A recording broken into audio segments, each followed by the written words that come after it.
안녕하세요. 이화여대학교 커뮤니케이션 미디어 학부의 유승철 교수입니다. 이번 시간에는요, 이 디지털 사이니지 산업의 도전과 기회, 그리고 향후 전망에 대해서 알아보도록 하겠습니다. 이번 시간에 목차 말씀드리려고 하는데요.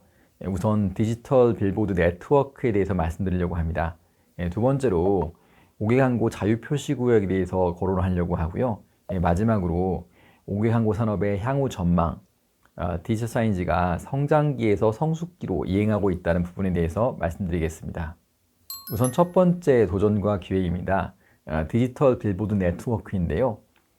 디지털 빌보드라고 하면은 도심이나 교외 고속도로변에 있는 대형 디지털 사이즈를 의미합니다. 한국말로는 야립이라고 불리기도 하는데요. 야립이 디지털화 되었다고 볼 수가 있는 것이죠. 5개 광고 시장뿐 아니라 광고 미디어 산업에서 상당히 뜨거운 감자가 되어 있는데요. 왜 그럼 디지털 빌보드가 이렇게 세계적인 관심을 얻고 있을까요? 규격 자체가 상당히 큽니다. 한국 규격으로 보면요, 18 곱하기 8m의 대형 매체라고 볼 수가 있고요. 이런 대형 스케일이 주는 광고 효과도 상당하다고 할 수가 있겠습니다. 또 아무래도 매체 사이즈가 크고 관련 연관 산업이 많다 보니까 이 산업에 주는 영향력이 상당합니다.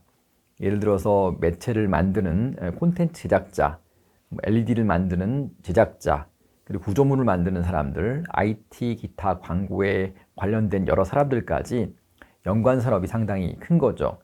그래서 광고 효과뿐 아니라 산업적 가치도 상당하다고 볼 수가 있는 것입니다. 디지털 빌보드 과연 필요할까요? 여러 가지 논란이 있습니다. 광고 효과 면에서는 상당히 우수한 것들이 검증이 되어 있습니다. 하지만 다수의 운전자들에게 노출이 되면서 교통사고를 일으키지 않을까라는 우려도 상당히 큽니다. 또 이렇게 장시간 노출이 됐을 경우에는요, 교통 정체 시점에서 광고 효과가 극대화될 수는 있는데요, 운전자에게 피로감을 주지 않을까라는 우려도 동시에 존재하고 있는 것입니다.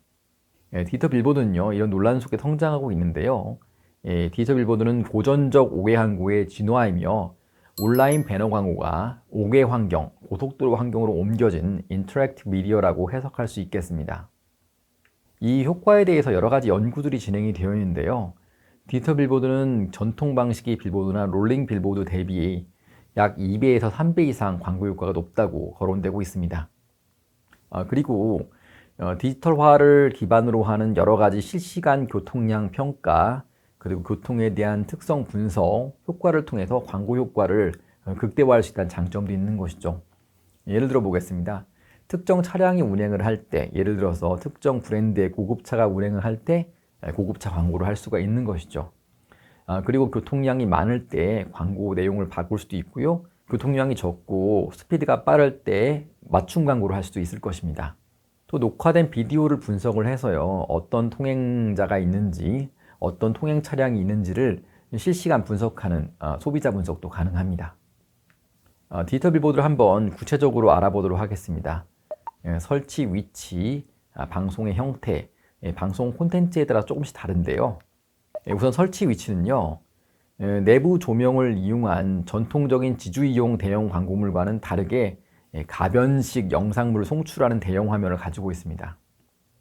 우선 설치 위치 말씀드리겠습니다.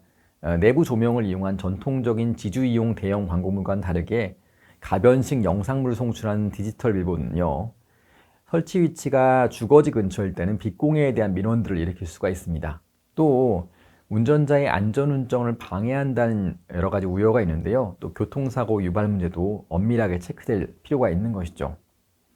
그래서 국내나 해외에서도 주거지역을 피해서 상업지역이나 공업지역에 설치하도록 권고하고 있습니다.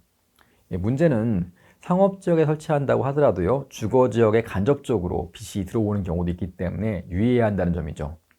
또 고속 차량 운행이 빈번한 곳에 설치할 때는요, 방송의 형태나 콘텐츠, 설치 기준을 준수해야 할 필요가 있는 것입니다. 다음으로 방송 형태입니다. 교통사고 유발에 대한 디지털 빌보드에 대한 우려를 불식시키기 위해서 대형 디지털 지주 광고를 허용한 미국이나 호주 같은 경우에는요, 방송 형태를 명확하게 규제하고 있습니다. 또 많은 국가들이 디지털 빌보드에 TV 광고 같은 전면 동영상이나 역동적인 영상 변환을 금지시키고 있습니다. 그래서 주로 정적인 화면, 스틸 이미지를 활용하고 있는 것이죠. 마치 파워포인트 프로그램에서 장면이 서서히 전환되는 슬라이드쇼와 유사한 방식입니다. 디지털 빌보드 메시지에서 방송 형태의 요소들 두 가지를 말씀드리겠습니다. 첫 번째는 메시지 체류 시간, 듀얼 타임이고요. 두 번째는 메시지 변환 시간, 트랜지션 타임입니다. 메시지 체류 시간은요, 광고 공익 메시지가 송출되는 총 시간을 의미합니다. 두 번째 메시지 변환 시간은요, 광고 A가 B로 변환될 때 소요되는 시간을 의미합니다. 체류 시간이 길면 길수록 또 변환 시간이 짧으면 짧을수록 운전자 입장에서는 광고의 동영상이 변화된지를 인식하기 힘듭니다. 이게 어떤 의미가 있을까요? 운전자의 안전운행에 더 도움이 될 수 있다는 것이죠. 그래서 미국 오개광고협회 OAAA죠. Outdoor Advertising Association of America는 메시지 체류 시간은 8초, 메시지 변환 시간은 1초에서 2초를 권고하고 있습니다. 국내도 마찬가지고요. 호주, 유럽의 국가들도 미국과 비슷한 수준에서 이 광고의 체류 시간과 변환 시간을 규정하고 있습니다. 디지털 빌보드의 방송 콘텐츠에 대해서 말씀드리겠습니다. 표현의 자유를 중시하는 미국의 경우에는요, 디지털 빌보드 콘텐츠를 포함해서 방송 콘텐츠에 대한 사전 검열이나 규제가 없습니다. 다른 국가도 오개광고의 특성 때문에 이런 규제가 불가능하다고 생각했고요. 사전 검열 제도를 두고 있지 않습니다. 미국의 시카고나 LA를 포함한 미국의 주요 도시에서는요, 단 주류 광고의 소재가 전체 시간의 20%를 넘지 못하도록 주류 품목에 한해서 별도 규제를 하고 있기도 합니다. 한국 같은 경우에는요, 사전 검열 제도를 두고 있고요. 한국지방재정공제의 산하 한국오개광고센터에서 미리 검수를 하고 있습니다. 디지털 빌보드가 어떻게 다수의 광고주를 운영하고 있는지를 도해로 한번 그려봤는데요. 예를 들어서 어떤 피자 광고가 있다고 하겠습니다. 피자 광고 다음에 영화 광고, 그 다음에 콘서트 광고, 그 다음에 보험 광고, 이렇게 여러 가지 광고주들을 편성을 해서 운영을 하게 되고요. 이 한 루프, 여러 가지 광고주의 덩어리가 돌게 되면은 다시 한번 반복을 하는 형태로 광고가 운영됩니다. 마치 TV 광고와 거의 유사한데요. 그래서 이 광고의 전환 시간은 1초에서 2초로 한정하고 있고요. 각 광고가 나오는 총 시간, 듀얼 타임은 8초 정도로 한정하고 있는 것입니다. 전통 오개광고 매체 대비 디지털 빌보드는 어떤 광고 효과가 있을까요? 밝고 선명한 영상 소재를 통해서 소비자의 주목도가 상당히 높습니다. 일단 규격 자체가 상당히 크니까요. 그 다음에 특정 지역의 특정 시점에 원하는 타겟에게 최적화된 광고를 노출시킬 수가 있습니다. 예를 들어서 퇴근 시간에 맞는 광고를 편성할 수 있고요. 또는 출근 시간, 또는 점심시간에 맞는 광고를 편성할 수가 있는 것입니다. 과거에 빌보드를 교체할 때는요, 교체 비용이 크게는 1,000만 원 가까이가 들었습니다. 이제는 원격지에서 실시간 교체할 수 있기 때문에요, 전술적으로 마케팅의 유연성을 가져올 수가 있겠습니다. 또 복수 광고주, 앞서서 여러 가지 슬롯들 이야기를 했는데요. 여러 광고주를 유치해가지고 수익성을 극대화할 수가 있는 것이죠. 또 광고적인 측면뿐 아니라요, 공익 관련 메시지죠. 교통정보나 지역 행사 등에 대한 홍보나 송출도 충분히 가능합니다. 따라서 지역 커뮤니케이션을 활성화시킬 수가 있습니다. 세계 광고비의 절반을 점유하는 국가가 어딘지 아십니까? 바로 미국입니다. 디지털 빌보드는 아주 빠르게 성장하고 있습니다. 2006년 당시죠. 약 500개였던 디지털 빌보드가 2010년 이후에 급격히 증가했습니다. 이제는 4만 개 또는 약 5만 개 육박하는 디지털 빌보드를 자랑하고 있는데요. 이는 디지털 빌보드가 대도시를 연결하는 고속도로를 중심으로 빠르게 확산되었기 때문입니다. 하지만은 미국에서도요, 여러 가지 반대들이 있습니다. 미국에서 디지털 빌보드를 반대한 지자체는 여전히 존재합니다. 하지만 그 수가 4개 정도에 불과해서 그 수가 많지가 않고요. 하지만은 이제 앞서서 이야기한 것처럼 주거 지역에서 가져오는 여러 가지 민원들, 그리고 교통사고에 대한 우려들은 여전히 불식시키지 못하고 있는 상황입니다. 또 자연환경 근처에 설치가 되어서요, 환경 파괴적인 요소도 있다는 점, 또 많은 전기 소모를 통해서 환경 파괴를 간접적으로 일으킨다는 점도 우려로 남아있기도 합니다. 그럼 미국의 빌보드, 디지털 빌보드의 문제점을 한번 정리해 봤는데요. 첫 번째, 도시 및 자연환경의 미관을 손상시킨다는 것입니다. 두 번째, 과도한 자극으로 운전자의 주의 간섭에 따른 교통사고 유발에 대한 문제입니다. 세 번째, 디지털 장비 운영에 따른 전력 소모에 대한 문제. 네 번째, 밝은 광량이나 소음으로 주거 환경에 문제점을 일으킨다는 점. 마지막으로 청소년을 포함한 취약계층에게 유해한 콘텐츠를 노출할 수 있다는 단점이 있습니다. 미국 디지털 빌보드의 문제점 알아보았는데요. 미국 같은 경우에는 법적, 산업적으로 대비하지 못한 상태에서 상업적 기관들, 기업의 이윤 추구에 따라서 디지털 빌보드가 난립하게 됐다는 것이 문제의 주요 원인이라고 볼 수가 있겠습니다. 디지털 빌보드 같은 경우에는요, 이적거리가 좁고 매체의 높이가 상당히 낮습니다. 미국의 환경이라는 것이 그렇습니다. 또 그렇다 보니까 운전자에게 시각적 피로가 상당히 높아지는 것이죠. 한국 같은 경우에는 좀 다릅니다. 이적거리를 정해두었고요. 매체의 높이가 높아서 조금 더 자극적이지 않다고 볼 수 있는 것이죠. 이렇게 환경적인 문제들이 충분히 고려되지 않은 상황에서 디지털 빌보드가 빠르게 성장했기 때문에 문제가 더 컸다고 볼 수가 있는 것입니다. 이렇게 문제가 많은 디지털 빌보드, 공익적 활용도 역시 많아지고 있습니다. 사진에서 보시면요, 미야찾기 캠페인을 디지털 빌보드가 지원을 하고 있는데요. 이처럼 실시간 정보를 통해서 특정 사회적 안건을 이야기하기에 가장 좋은 매체가 디지털 빌보드입니다. 코로나19 상황에서도 마스크 쓰기 캠페인을 진행하기도 했고요. FBI 같은 경우에는 범죄자에 대한 검거 캠페인을 진행하기도 했습니다.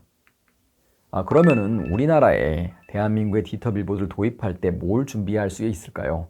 또 미국에서 우리가 무엇을 배울 수 있을까요?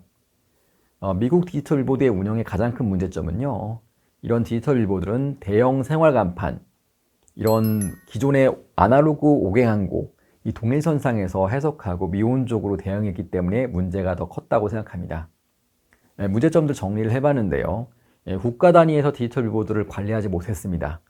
미국의 지방자치의 특성상 주 단위에서 의사결정을 하고 행정을 하다 보니까 비일관적인 행정 처리가 일어난 것이죠. 두 번째, 도입 초기에 규격이나 광량, 소리, 설치 지점, 광고 내용, 소재 운영 속도에 대한 규제가 전혀 없었습니다.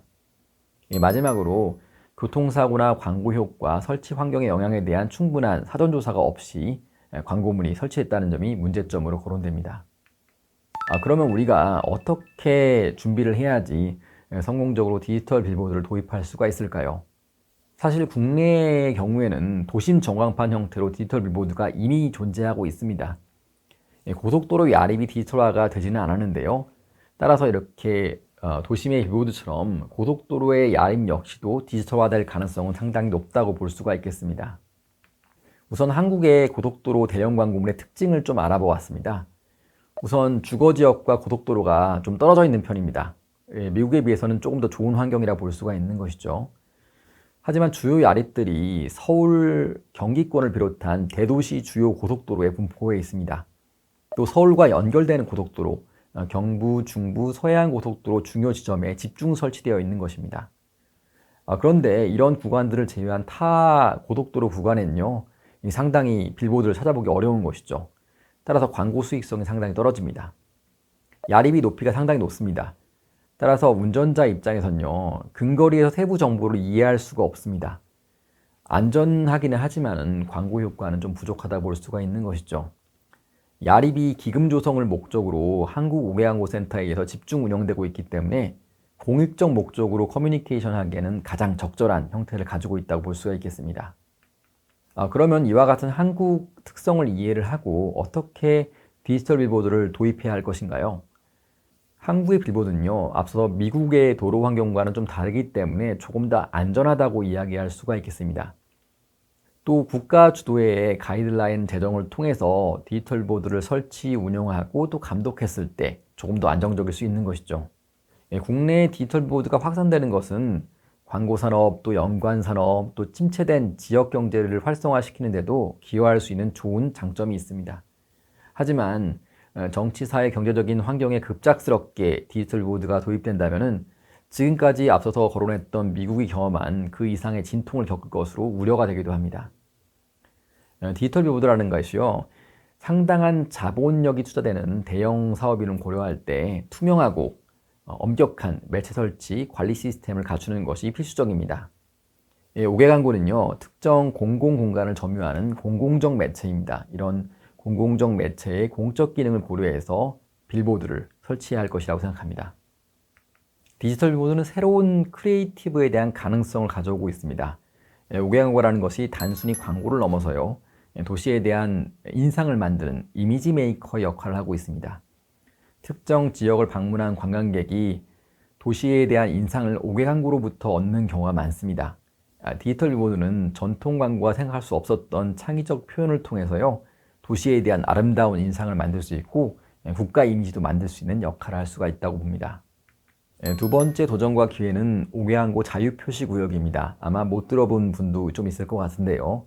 한국에는 2016년이죠. 5개 광고물 자유표시구역을 세계적인 랜드마크로 조성하려는 목적으로 서울 삼성동 코엑스 일대를 한국 최초의 5개 광고물 자유표시구역으로 선정했습니다. 2024년 1월이죠. 서울 중구 명동 관광특구, 서울 종로구 광화문 광장, 부산 해운대구 해운대 해수욕장 일대가 제2기 5개 광고 자유표시구역으로 선정되기도 했습니다. 이렇게 5개 광고 자유표시구역이 확대되고요, 질적 성장도 기대하고 있는 상황입니다. 5개 광고 자유표시구역은요, 기본적으로 공간은 미디어다라는 관점을 가지고 있습니다. 공간이 미디어라면요, 마치 신문이나 잡지를 편집하는 것처럼요, 편집할 수 있다는 의미를 가지는 거죠. 뉴욕의 타임스퀘어는 세계적인 관광 명소가 되어서요, 어두웠던 뉴욕을 밝히는 중요한 구심점을 만들고 있습니다. 런던에 있는 피카딜리 서커트 비슷합니다. 광장 전체를 광고 자유표시구역으로 만들어서요, 많은 관광객을 유치하고 있기도 하고요, 커뮤니티 빌딩을 하는데 큰 역할을 하고 있기도 합니다. 여기에 한국무역센터 5개 광고물 자유표시구역 홍보 영상을 제가 준비를 해봤는데요. 이걸 보시면서 어떻게 5개 광고 자유표시구역이 지역을 활성화하고 지역의 이미지를 만드는지를 느껴보시기 바랍니다.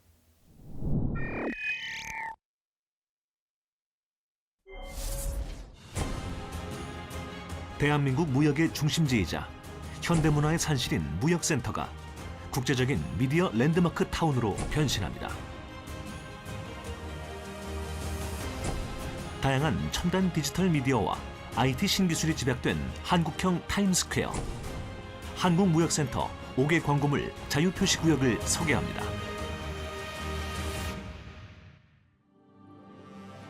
현대백화점과 인터콘티넨탈 호텔 측면에 설치되는 대형 전광판은 테헤란로를 거니는 고객의 눈길을 사로잡게 됩니다. 삼성동에서 가장 유동인구가 많은 곳, 삼성역과 코엑스몰을 연결하는 밀레니엄 플라자에는 공간에 최적화된 다양한 미디어가 설치됩니다. 지상 SM타운 앞, 새롭게 조성된 K-팝 스퀘어에 초대형 미디어월이 설치되어 건물 내부의 아이돌 스타와 한류 팬 관광객 사이에 실시간 소통을 제공합니다. 영동 대로변에 국내 최초로 도입되는 높이 30m의 제주형 디지털 사이니지는 5개 광고물 자유표시구역의 상징이 될 것입니다. 5개 광고물 표시구역의 모든 미디어에서 매일 특정 시간 초대형 미디어 아트쇼가 동시에 송출됩니다. 국내 최초로 시도되는 세계 최대 규모인 높이 230m의 디지털 폭포는 압도적인 몰입감을 선사하며 무역센터와 향후 현대차 GBC를 찾는 관광객의 눈과 귀를 사로잡을 것입니다. 이러한 송출 방식을 통해 이곳은 전 세계 미디어 아티스트들의 꿈의 무대로 거듭날 것입니다. 버스 정류장, 지하철역 출입구 등 편의시설들도 글로벌 광고주들의 독창적인 마케팅 아이디어를 통해 디지털 미디어로 새롭게 태어납니다. 현대차 GBC 건물에서 바라본 전경은 지상 최대 아웃도어 미디어 아트 갤러리로서 자유표시구역의 화려함을 느낄 수 있습니다. 12월 31일, 새해의 소망을 담는 카운트다운의 순간. 영동대로에서 그 어디에서도 경험하지 못한 초대형 미디어 아트쇼를 감상하며 새해를 맞이할 수 있습니다.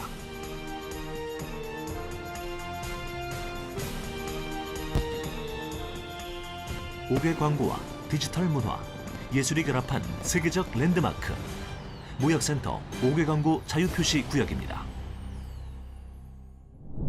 네, 상당히 흥미로운 비디오였죠. 이처럼 삼성역 코엑스 일원이 한국 최초의 5개 광고물 자유표시구로 선정되어서 여러 가지 사회적, 문화적, 경제적 함의를 가져오고 있습니다.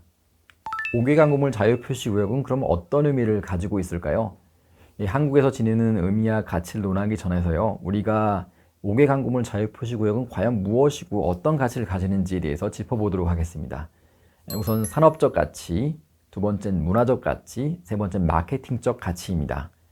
흔히 산업적 경제적 가치만 이렇게 중시하는 경향이 있는데요. 하지만 문화적 가치와 마케팅적 가치도 상당하다고 볼 수 있고요. 이 상호적인 관계를 가진다고 볼 수 있겠습니다. 그럼 하나씩 검토해 보도록 하겠습니다. 우선 산업 경제적 가치입니다. 앞서 언급한 기획, 집행, 사후관리라는 전 과정에서 상당한 산업적 경제적 가치를 가지고 있는데요. 첫 번째는 직접적 경제 효과입니다. 광고를 집행하면서 벌어지는 많은 광고주 유치, 글로벌 광고주의 유입, 관련 연관 기업의 성장 이런 것들을 가져올 수 있는 거죠. 두 번째는 공급자 경제 효과입니다. 광고물 건설을 하다 보면요, 건설에 연관되는 다양한 협력업체들이 성장하게 되는 것이죠. 세 번째는요, 산업 간 경제 효과입니다. 5개 광고물 자유표시구역이 만들어지면서 운영과 건설 그리고 집행과 관련된 여러 가지 연관 기업들이 성장할 수가 있습니다. 마지막으로는요, 소비 증진 경제 효과입니다. 이 지역이 활성화되면서 많은 인구들이 유입되고 관광객들이 늘어나면서 소비가 촉진되는 상황인 것이죠. 이처럼 산업 경제적 가치는 이렇게 네 가지로 분류해서 이해할 수가 있습니다. 두 번째는 문화적 가치입니다. 특정 지역을 점유하고 있는 5개 광고물 자유표시구역은요, 해당 지역이 가지고 있는 역사와 문화를 동시적 또 통시적으로 반영하게 됩니다. 또 특정 지역이 5개 광고 자유표시구역을 통해서요, 그 지역이 지향하고 있는 문화적 지향점을 소통할 수가 있는 것이죠.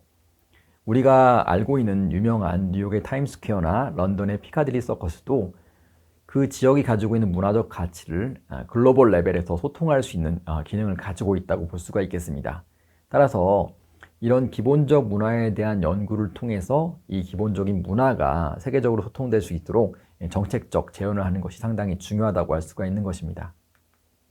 문화적 가치의 가장 핵심적인 가치가 바로 브라우징 디그리, 볼거리라고 볼 수가 있겠습니다. 얼마나 사람들이 특정 장소에서 둘러보는지를 계산하는 공식인데요. 상당히 간단합니다.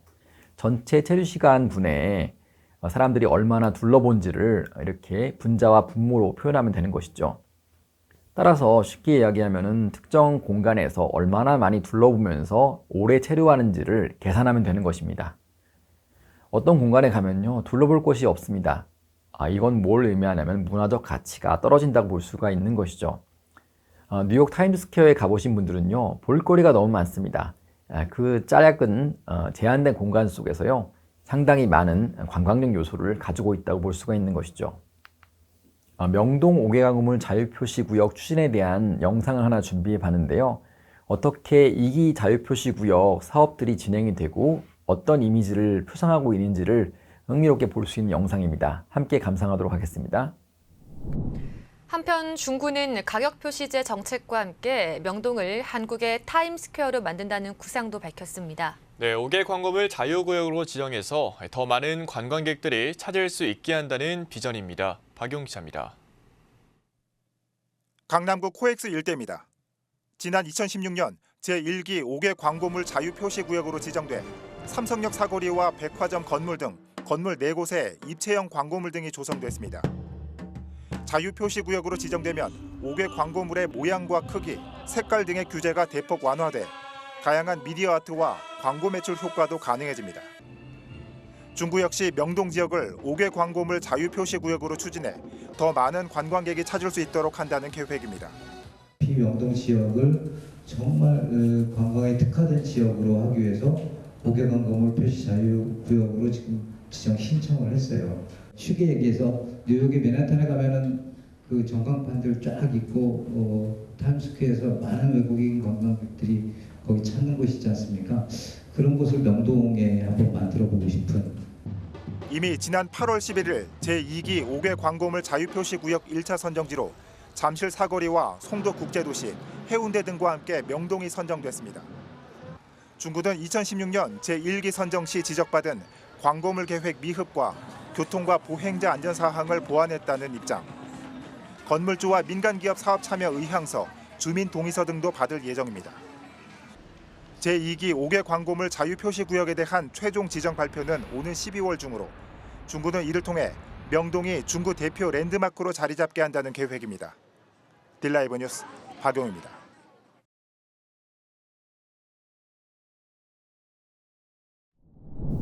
다음으로 마케팅적 가치입니다.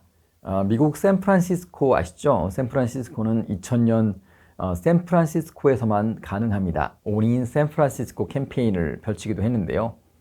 이처럼 도시들은 도시 마케팅에 아주 열정적입니다. 샌프란시스코는요, 영화 더 락, 오래된 영화긴 하지만요, 이 영화 공동 캠페인을 통해서 금문교와 알카트라츠 감옥이 아주 상징화된 샌프란시스코를 잘 표현했습니다. 또 초대형 건축물을 포함한 볼거리는요, 특정 지역, 특정 도시에 대한 인식을 전환시키는 영향력을 가지고 있는데요. 이처럼 디지털 빌보드, 또 5개 항구 자유표시 구역은요, 특정 도시의 인상을 만들어가는 마케팅적인 도구로서 큰 의미를 지닌다고 볼 수 있겠습니다. 이미 2기 사업을 진행하고 있는 5개 항구 자유표시구역 사업은요, 이제 한국형 5개 항구 자유표시구역이 무엇인지를 고민할 시점이라고 생각합니다. 이제는 단순히 광고물이 아니고요, 5개 항구 자유표시구역은 도시의 거대한 커뮤니케이션 도구라는 인식을 할 필요가 있는 것이죠. 단순히 화려한 광고와 마케팅을 보기 위해서 관광객이 특정 장소를 찾지는 않을 것입니다. 이제는 사람들이 원하는 정보를 자유롭게 업데이트하는 인포메이션 피드 방식, 정보 피드 방식의 아이디어를 낼 필요가 있는 것입니다.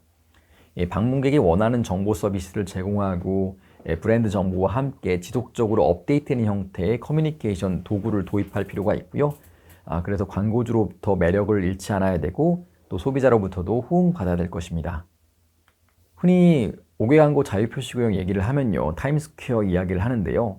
타임스퀘어를 서울에 옮겨놓는다고 하더라도 인기를 얻기는 어렵다고 생각합니다.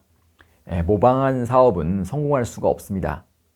스탠포드 대학의 한 교수님은 이런 얘기를 했는데요. 절대 가치라는 것을 강조했습니다. 절대 가치라고 하면요, 상품과 서비스에 대한 선입견 없는 진짜 가치를 의미합니다. 이 진짜 가치를 가졌을 때 브랜드는 크게 성공할 수가 있는데요. 한국형 5개 항구 자유표시구역이 절대 가치를 가지려면요, 경제, 산업적 가치에 기반 전략 이전에 절대적인 새로움이 있어야 됩니다. 런던에 가도 볼 수 없고 뉴욕에 가서도 볼 수 없는 5개 항구 자유표시구역이 될 필요가 있는 것이죠. 앞서 모방 사업은 타임스퀘어 같은 상징성을 가질 수 없다고 말씀드렸는데요. 전에 저희가 라스베이거스의 그 광고 터널이죠, FSE를 살펴본 적이 있습니다.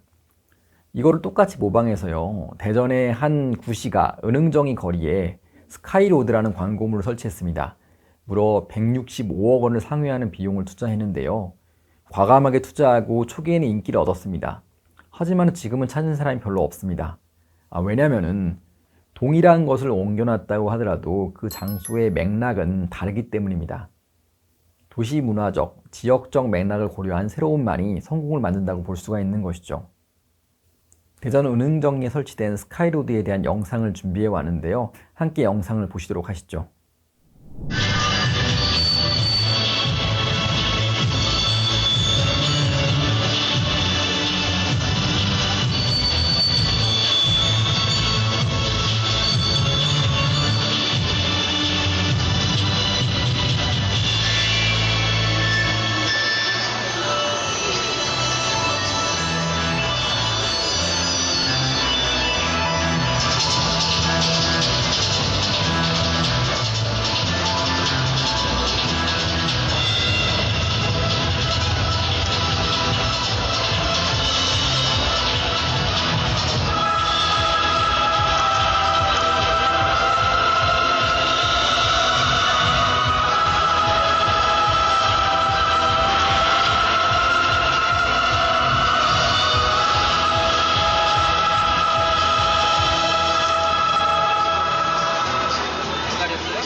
영상 흥미롭게 감상하셨죠?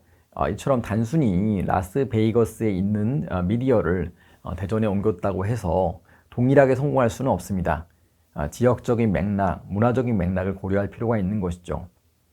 MIT 대학의 헨리 젠킨슨 교수가 한 이야기입니다. 융합은 다양한 미디어의 기능들이 하나의 기기에 통합되는 기술적 과정이 아닙니다.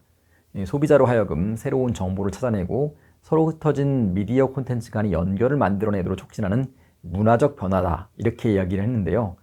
기술이 아니다, 문화다, 이것이 핵심입니다. 이처럼 이제는 성장기를 넘어 성숙기로 변화하고 있는 디지털 사이언스 산업에서 우리가 어떻게 문화적인 가치를 찾을지가 상당히 중요하다고 볼 수가 있는 것이죠. 앞서서 논란이 있었던 대전 은흥정이 거리의 변화된 모습을 한번 가지고 왔습니다. 보시면은 은흥정이 거리에 있는 대형 디지털 돔을요, 축구 경기를 중계하는 플랫폼으로 변화를 했습니다. 그랬더니 사람들이 축구 경기를 서서 감상하는 것이 아니라 누워서 감상하기 시작했고요. 세계에 유일하게 있는 누워서 감상하는 축구 경기장이 되었습니다. 그래서 소셜미디어 상에서 상당히 인기를 얻기도 했는데요. 이처럼 동일한 미디어이라도 어떻게 기획을 하고 어떻게 문화적 가치를 만드느냐에 따라서 미디어의 가치는 극대화될 수 있다고 볼 수가 있는 것입니다. 디지털 사이언스는 어떻게 변해갈까요? 앞서서 이야기한 것처럼 성장기에서 성숙기로 나아가고 있습니다. 공감 문화 매체로서 ROIC가 중요하다고 생각하는데요. R은 바로 relevance입니다. 관련성. 우리가 살아가고 있는 공간과 얼마나 관련이 되어 있고 소비자와 관련이 되어 있는지, 또 광고주와 어떤 관련이 있는지를 여러분들이 고민해야 합니다. 두 번째는 O입니다. O는 오리지널리티, 독창성입니다. 우리가 어떻게 기존 매체에 비해서 절대적인 독창성을 가질 수 있는지를 고민해야 될 시점입니다. I는 임팩트입니다. 어떻게 우리가 목표로 한 소비자에게 직접적인 영향력을 줄 수 있는지를 고민해야 될 시점입니다. 따라서 광고 효과를 넘어서 공공성까지도 의미를 가지고 고려해야 되는 것이죠. 마지막으로 C입니다. 커뮤니티, 지역 사회를 의미하는데요. 5개 광고의 특성상 특정 지역을 점유하는 공간 매체적인 특성을 지닙니다. 따라 지역 사회와 호흡을 잘못했을 때 여러 민원들이나 문제를 일으킬 수 있다는 것이죠. 지역 사회와의 면밀한 소통이 중요하다고 볼 수가 있겠습니다. 마지막으로요, 디지털 사이언스는 어떻게 바뀌어갈 것인지 그 미래를 조망한 영상이 있는데요. 이 영상을 함께 보시도록 하겠습니다. Digital signage, which used to mainly deliver information or provide advertisements, has recently collaborated with media art. And advanced technologies of Korea have received a lot of attention in the global market. The public media art, which is shown through large-scale digital signage, can provide a realistic wave simulation.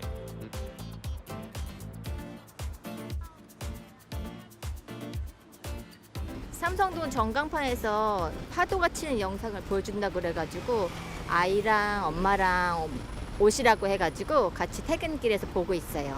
근데 생각했던 것보다 진짜 멋있고 너무 시원하고 아이도 너무 좋아해서 기분이 좋아요. 현대미술에서는 이제 도구의 제약이 없다 보니까 디지털 사이니지를 활용해서 다수의 사람이 관람할 수 있는 그런 퍼블릭 미디어 아트를 만들게 되었습니다.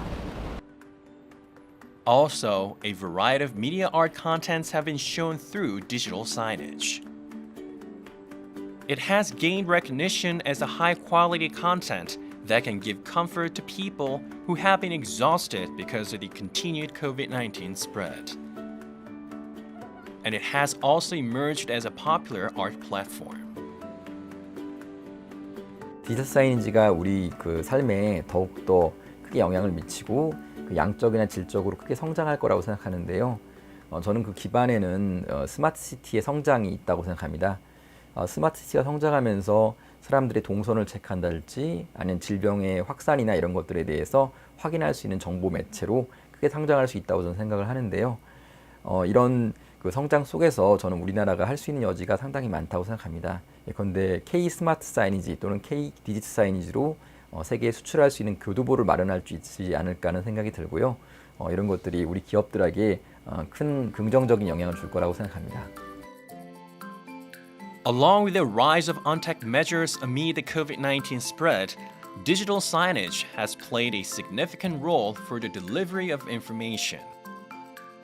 Also, it has been in the spotlight as a rising communication platform and as a tool for experience. Anticipation is rising for the future development of the field, which will grow into a high-tech industry based on the collaboration with cutting-edge technologies and contents. 네, 영상 흥미롭게 보였죠? 이 영상에서 본 것처럼 디지털 사이니지는 기술과 함께 혁신하고 있고요. 소비자와 소통할 수 있는 새로운 모델들을 개발해 가고 있습니다. 그럼 이것으로 이번 강의를 마치겠습니다. 감사합니다.